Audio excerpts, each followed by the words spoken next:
hatasını eden bir adam, 100 yılın doğrusunu etmiş adamım. Çiğnime toplayıp sevinç kederi, özümden gitmiş adamım.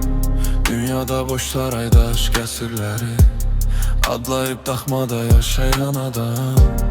Xəstədir qələmdən naxoş əsərləri, qanayan yaranı qaşıyan adam. Dönüş bir balığa sulara qərq ol, dedi bir müqəddəs doğulun adam. Qızıldan bir balıq var idi fərq ol, fani bir balıq mən sularda yadam. Uçulmuş köhnə bir məzar daşında, adaşı olmayan silinmiş adam. Şəhərə yağan quru yağışlarda, düşər yanağına yağıb yanaqlarımdan. Mənə de qəhrəman, mənə de nadan, günahkar yaradıb məni yaradan. Bu günah almadan əvvadan qalan, Adəmdən can almış zəhər ilanda.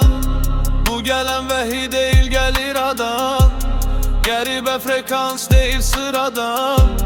Bu notlar ilə bəstə donumda, şeytan ehtiras ilə çalır piyanoda. Susaran qisasçı vicdan olar lal, əllərində güllər buz olmuş nisan. Çətin kamil olmaq asandır cihal, kirlənir behişdən yerəcən insan.